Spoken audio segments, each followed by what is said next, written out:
Samantala, silipin naman natin ang kwento sa pagkakabuo ng documentary film na pinamagatang Sa Likod ng Tsapa, The Story of Colonel Hansel Marantana. Let's all watch this.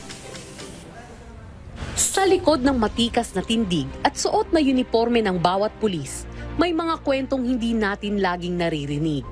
At ngayong Agosto, isang matapang na dokumentaryo ang ipalalabas.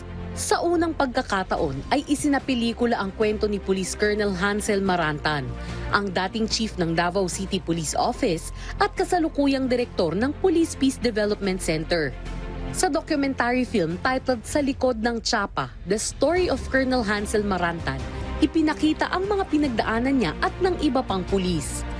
Laman din ito ang 6 na controversial major operations na kinabibilangan niya na binigyang linaw at katotohanan. While I was digging up this dirt, nakita ko na ako as dating part ng state fighters. Kita ko, ba't kami sumisigaw ng injustice? Parang, meron pala dito sa loob na isang organisasyon. Marami pala nag-injure. Ito pala yung punot-dulo ng injustice. I must put flesh to these guys, regardless of their names, because the story is worth the telling. It's a representation of the many police and law enforcers who sacrifice their lives in the front line na shortchanged naman by the state. Sa media conference ng nasabing pelikula, inamin ni Maranta na hindi niya inakala na ang unang short documentary ay magiging isang full-length film. Ganun pa man, tiwala siya sa producer, director, and writer na si Edita Caduaya.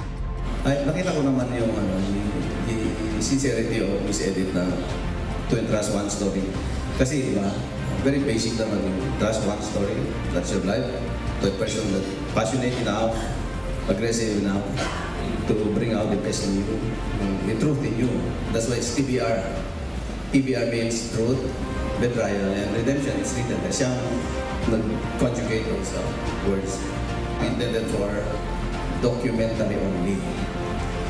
Never did I know na papunta na pala sa documentary na movie.